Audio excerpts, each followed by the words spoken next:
मराठी नवीन वर्ष गुढीपाडव्याच्या सर्वांना हार्दिक शुभेच्छा। गुढीपाडवा म्हटलं की श्रीखंड, पुरी आणि त्याच्या जोडीला बटाट्याची भाजी असायलाच हवी। इतर वेळी देखील बटाट्याची भाजी, पुरी आणि श्रीखंड आवडीने खाल्लं जातं, पण स्पेशली गुढीपाडवा म्हटलं की पुरी भाजी, श्रीखंड हे बनवलं जातं। आज आपण त्याच्या जोडीला बनवणार आहोत शेवभाजी।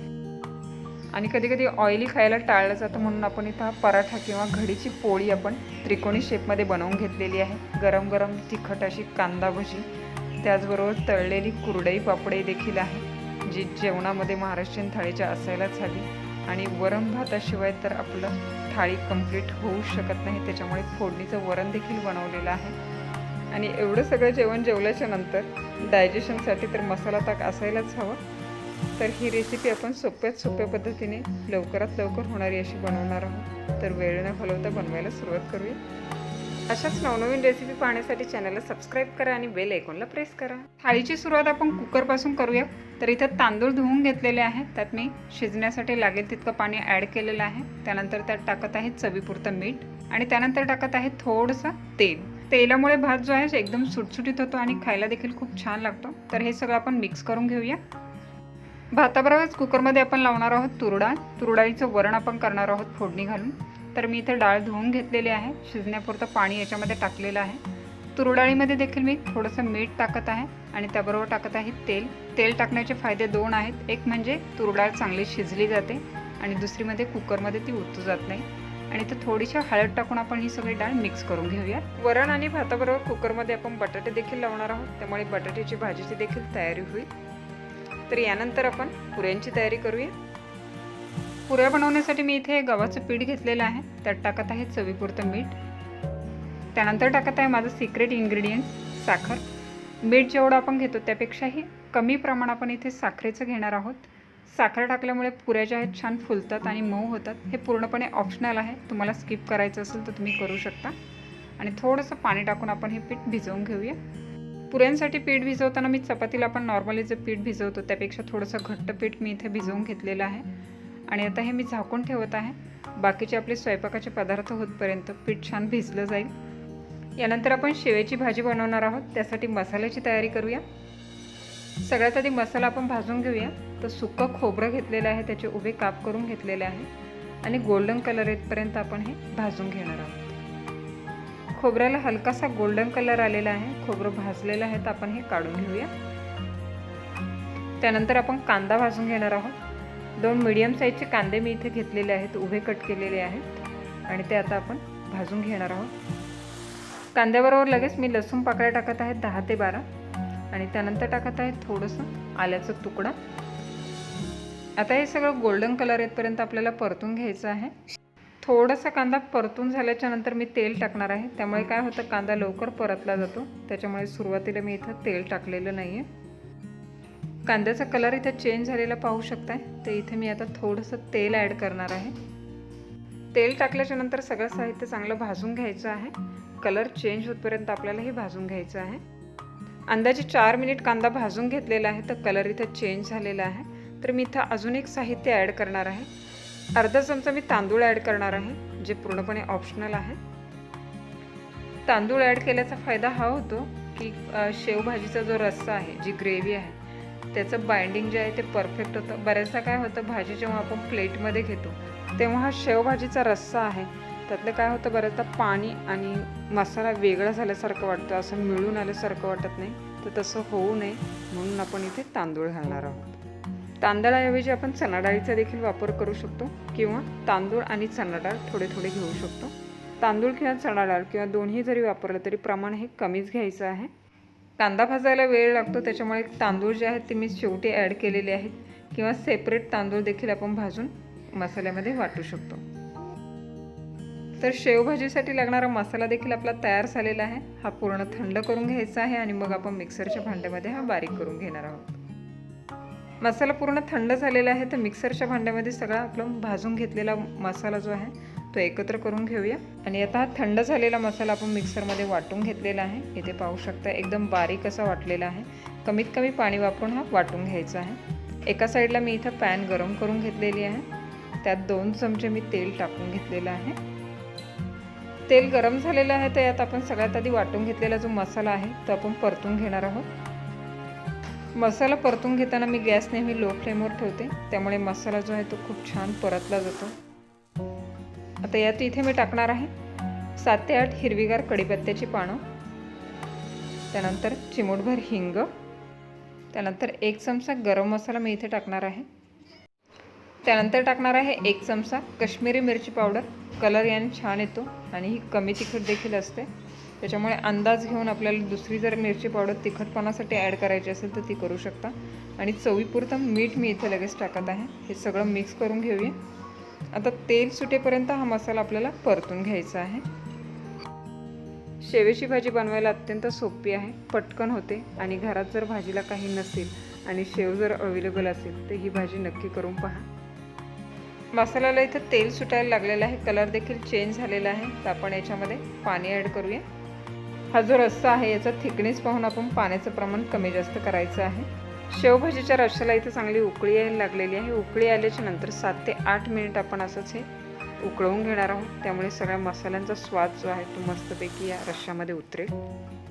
उकळी आल्याच्या नंतर 7 ते 8 मिनिट आपण हे गॅसवर शिजवत ठेवलेलं आहे आणि सगळ्यात छोटी कोथिंबीर घालत आहे आणि आपला रस्सा तयार झालेला आहे। शेवभाजीमध्ये आपल्याला जे फरसाण ॲड करायचं आहे, तर मी नेहमी जेवणाच्या वेळी रस्सा गरम करते आणि गरम रश्श्यामध्ये प्लेटमध्ये वाढल्याच्या नंतर वरून हे फरसाण ॲड करत असते, त्याच्यामुळे ते खायला छान लागतं। जर आधीच आपण पॅनमध्ये टाकून ठेवलं तर ते खातपर्यंत एकदम मऊ पडतं, त्यामुळे शक्यतो ज्यावेळी आपण प्लेटमध्ये रस्सा वाढून घेऊ त्याचवेळी ते ॲड केलेलं तर छान लागेल। शेवभाजीचा रस्सा तयार झालेला आहे। तर यानंतर आपण बनवणार आहोत बटाट्याची भाजी। बटाटे आपण ऑलरेडी कुकरला उकडून घेतलेले आहे, कुकर थंड झालेला आहे। तर मी इथं पॅनमध्ये तेल गरम करून 1 चमचा मोहरी टाकत आहे, 1 चमचा जिरं टाकत आहे। जिरं आणि मोहरी चांगलं तडतडून द्यायचं आहे, खाताना छान लागतात। त्यानंतर कापलेला लसूण टाकत आहे 1 चमचा, लसूण देखील थोडंसं परतून द्यायचं आहे। त्यानंतर टाकत आहे 1 मिरची कापून घातलेली, बारीक कापून घालू शकता, तुम्हाला जास्त तिखट हवी असेल तर जास्त मिरच्या तुम्ही वापरू शकता। त्यानंतर टाकत आहे हिरवीगार कढीपत्त्याची पानं, फोडणी छान बसायला हवी, या सुगंधावरूनच भाजीची टेस्ट आपल्याला कळते। हे परतून घ्यायची आहे। परतल्याच्या नंतर याच्यामध्ये आपण टाकणार आहोत थोडासा कांदा, एक मीडियम साईजचा कांदा मी इथे टाकलेला आहे। कांदा देखील आपल्याला थोडासा मऊ होतपर्यंत, हलकासा गोल्डन कलर येतपर्यंत आपण परतून घेणार आहोत। त्यानंतर यात टाकणार आहोत चिमूटभर हिंग, थोडीशी हिरवीगार कोथिंबीर। तेलामध्ये परतल्यामुळे कलर छान येतो। चवीपुरतं मीठ, हे थोडंसं परतून घेऊया। कांदा इथं पूर्ण मऊ झालेला आहे, तर थोडीशी हळद टाकूया, 1 पाव चमचा मी हळद टाकून घेतलेली आहे। पुन्हा मिक्स करून घेऊया। परतल्याच्या नंतर आपण हा उकडून घेतलेले बटाटे बारीक करून घेतलेले आहे आणि ते याच्यामध्ये ॲड केलेले आहेत। एकदा सगळं व्यवस्थित मिक्स करून घेऊया। 2 मिनिट झाकण ठेवून आपण ही भाजी शिजवून घेऊया। एक मस्त वाफ आलेली आहे, भाजी मिक्स करून घेऊया आणि भाजी आपली तयार झालेली आहे। बटाट्याची भाजी पटकन होते, खायला पुरीबरोबर तो खूपच छान लागते। थाळीमध्ये वरण भात तर असायलाच हवा। सगळ्यात शेवटी आपण वरणाला फोडणी देऊया। तेल गरम करून घेतलेलं आहे, त्यात 1 चमचा जिरं आणि मोहरी तडतडून दिलेली आहे। छान तडतडल्याच्या नंतर त्यात टाकत आहोत कढीपत्त्याची पानं 3 ते 4, 1 चमचा बारीक कापलेला लसूण थोडा परतून दिल्याच्या नंतर टाकत आहे टोमॅटो, त्यानंतर हिरव्या मिरच्या टाकत आहे 2, उभे कापून याचे तुकडे करून टाकलेले आहे। 2 चिमूट हिंग आपण टाकणार आहोत। सगळं परतून घेऊया। त्यानंतर टाकत आहोत थोडीशी कोथिंबीर अशी तेलावर परतून घेतल्यामुळे तिचा कलर जो आहे तो छान असा हिरवागार राहतो। त्यानंतर ॲड करणार आहोत आपण शिजवून घेतलेली तूर डाळ, सगळं मिक्स करून घेऊया। डाळीचं थिकनेस पाहून आपण याच्यामध्ये पाणी ॲड करणार आहोत। डाळ शिजवतानाच आपण हळद आणि मीठ टाकलं होतं, जर कमी वाटत असेल तर त्यानुसार आपण इथे मीठ ॲड करू शकतो। तूर डाळीचं वरण इथं खूप छान दिसत आहे, गरमागरम भात आणि त्याबरोबर असं फोडणीचं वरण खायला खूप छान लागतं। तर एक उकळी आपण इथं घेणार आहोत आणि आपलं वरण देखील तयार होईल। वरण देखील आपलं तयार झालेलं आहे। तर सगळ्यात शेवटी तळणाचे पदार्थ घेऊया। तर कांदा भजी आपण बनवणार आहोत, त्यासाठी कांदा घेतलेला आहे, उभा कट करून हे असे उभे स्लायसेस करून आपण हा लांब कांदा कापून घेणार आहोत। एका बाउलमध्ये आपण कांदा घेतलेला आहे, त्यात टाकणार आहोत सगळ्यात आधी मीठ, मीठ टाकल्यामुळे कांद्याला पाणी सुटतं आणि भजी जे आहेत ते कुरकुरीत होतात. त्यानंतर टाकणार आहोत चिमूटभर खायचा सोडा. त्यानंतर टाकणार आहोत बारीक कापून घेतलेली हिरवी मिरची. हिरव्या मिरचीने टेस्ट जी आहे ती खूप छान येते. आणि त्यानंतर टाकणार आहोत 1 चमचा लाल तिखट. भजी थोडीशी तिखट असेल तर कांदा भजी खायला खूप छान लागतात. आणि पाव चमचा हळद टाकणार आहोत. हे सगळं मिश्रण आपण मिक्स करून घेणार आहोत. कांद्याला चांगलं पाणी सुटलेलं आहे, एकदम ओलसर झालेलं आहे. तर आता टाकूया हिरवीगार कापलेली कोथिंबीर. कोथिंबीरीने चव जी आहे अजून मस्त येते. सगळं मिक्स करून घेऊया. मिक्स करून झाल्याच्या नंतर आपण 1 वाटी चणा डाळीचं पीठ याच्यामध्ये मिक्स करून घेणार आहोत. थोडं थोडं पाणी टाकून हे भिजवून घ्यायचं आहे. कांदा भजीसाठी लागणारं पीठ भिजवून तयार आहे. तर आपण हे 5 ते 10 मिनिट आपण हे भिजत ठेवूया. तोपर्यंत कुरडई पापडी आपण तळून घेऊया. महाराष्ट्रीयन थाळीमध्ये कुरडई पापडी तर असायलाच हवी. तेल गरम करून घेतलेलं आहे. त्यात ही पापडी टाकून तळून झालेली आहे. पटकन तळली जाते. हे काढून घेऊया. त्यानंतर कुरडई तळून घेऊया. ही देखील पटकन तळून होते, तर काढून घेऊया. गोड पदार्थाशिवाय थाळी तर अपूर्ण आहे. आज गोड पदार्थ आपण श्रीखंड ठेवलेला आहे थाळीमध्ये. बनवायला खूप सोपं आहे. घट्ट असं दही लावून घ्यायचं आहे. त्यानंतर एका मलमलच्या कापडामध्ये ते 5 ते 6 तासासाठी टांगून ठेवायचं आहे. घट्ट असा चक्का तयार झाला की त्याच्यामध्ये साखर ॲड करायची आहे, वेलची पूड ॲड करायची आहे आणि आपल्या आवडीप्रमाणे ड्रायफ्रूट्स ॲड करायचे आहे आणि आपलं श्रीखंड तयार. मी इथे मार्केटमधलं श्रीखंड यूज केलेलं आहे. लवकरच याची होममेड रेसिपी मी अपलोड करेल, त्यावेळी तुम्ही नक्की ती पाहू शकाल. यानंतर बनवणारा पराठा किंवा याला घडीची पोळी म्हणू शकतो. याचा शेप फक्त वेगळा दिलेला आहे. थोडीशी पद्धत लाटण्याची वेगळी ठेवलेली आहे. नाहीतर आपली जी 4 फोल्डची चपाती आपण बनवतो सेम त्याच पद्धतीने ही बनवायची आहे. लाटून घेतलेली आहे पूर्ण मी. लाटल्याच्या नंतर याच्यावर थोडंसं तेल सगळीकडे मी स्प्रेड केलेलं आहे. चपाती लाटताना थोडंसं आकारामध्ये लाटून त्याला पीठ आणि तेल लावलं तरी होते. मी इथं प्लेन मोठी चपाती लाटून घेतलेली आहे. तेल सगळीकडे स्प्रेड केल्याच्या नंतर वरून हे पीठ असं भुरभुरायचं आहे. त्यानंतर ही हाफ फोल्ड करायची आहे आणि पुन्हा ह्या हाफ फोल्डला वरून तेल आणि पीठ भुरभुरून घ्यायचं आहे आणि पुन्हा या पद्धतीने फोल्ड करून घ्यायचे आहे. असा ट्रायंगल शेप यायला हवा. याला पुन्हा वरून सुक्कं पीठ लावायचं आहे आणि अशाच त्रिकोणी शेपमध्ये लाटून घ्यायची आहे. याच्या साईडच्या कडा ज्या आहेत त्या जाडसर राहणार नाही त्याची काळजी घ्यायची आहे. सगळीकडे व्यवस्थित लाटून झालेलं आहे. तवा देखील गरम झालेला आहे. तर आपण हे तव्यावर भाजून घेऊया.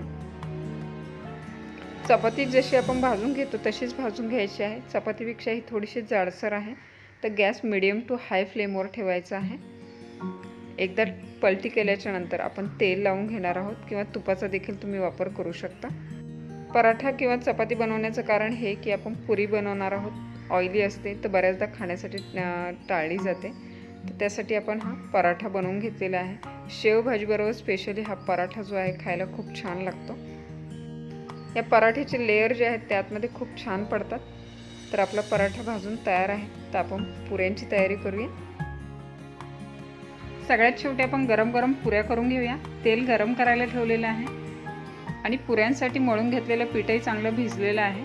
पुऱ्या बनवायच्या आहेत तर ही आपण मोठी चपाती लाटून घेणार आहोत. रेग्युलर चपातीपेक्षा थोडीशी जाड लाटायची आहे. पुऱ्यांसाठीची ही मोठी चपाती आपली लाटून झालेली आहे. पुऱ्या तुम्ही या पद्धतीने मोठी चपाती लाटून करू शकता किंवा छोटे छोटे गोळे करून त्याची एक एक सिंगल्स पुरी बनवू शकता किंवा पुरी यंत्राचा देखील तुम्ही वापर करून पुऱ्या बनवू शकता. इथे हे लाटून झालेले आहेत. तर मी एक डब्याचं झाकण घेत आहे आणि त्या आकाराने सगळ्या पुऱ्या मी इथे कट करून घेत आहे. झाकणाने कट केल्यामुळे सगळ्या पुऱ्यांची साईज जी आहे ती एकसारखी होते. तर तेल गरम झालेलं आहे तर आपण एक एक पुरी तळून घेऊया. गॅस जो आहे तेल तापल्याच्या नंतर मीडियम फ्लेमवर इथं मी ठेवलेला आहे. पुऱ्या पाहू शकता किती छान इथे फुलायला लागलेल्या आहेत. एकदम मस्त अशा पुऱ्या सगळ्या फुगलेल्या आहेत. इथे पाहूनच खूप मस्त वाटतंय. अशा गरम गरम पुऱ्या कशाबरोबर खायला खूपच छान लागतात. तर तळून झाल्याच्या नंतर आपण ह्या काढून घेऊया. मस्त असा सुगंध सुटलेला आहे. सगळं जेवण रेडी आहे. तर ताट वाढायला घेऊया.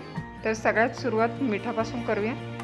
त्यानंतर वाढणार आहोत आपण लिंबू, त्यानंतर थोडंसं लोणचं, भात, त्यानंतर श्रीखंड, बटाट्याची भाजी, शेवेची भाजी आणि वरून हे फरसाण टाकून घेत आहोत. तसं एकदम गरम आहे त्याच्यामुळे खायला खूप छान लागतं.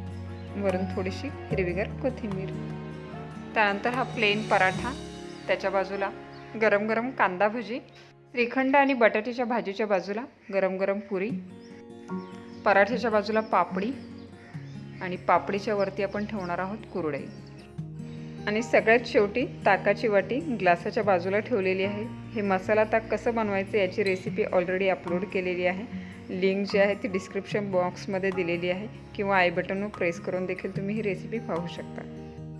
आणि सगळ्यात शेवटी भातावर फोडणीचं वरण आपण टाकून घेतलेलं आहे आणि आपली ही थाळी कंप्लीट झालेली आहे. पंचपक्वानाने भरलेली महाराष्ट्रीयन थाळी पाहून नक्कीच भूक लागलेली असेल, तर घरी न विसरता ही रेसिपी करून पहा आणि रेसिपी कशी झालेली आहे हे कमेंट करून जरूर कळवा. रेसिपी आवडली असेल तर रेसिपीला लाईक करा, कमेंट करा, शेअर करा आणि अशाच नवनवीन रेसिपी पाहण्यासाठी किटी किचन रेसिपीजला सबस्क्राईब करा आणि बेल आयकॉनला प्रेस करा, जेणेकरून येणाऱ्या सगळ्या नवीन रेसिपीचं नोटिफिकेशन सगळ्यात आधी तुम्हाला मिळेल. तर पुन्हा भेटूया एका नवीन रेसिपीचं. तोपर्यंत टेक केअर, बाय बाय.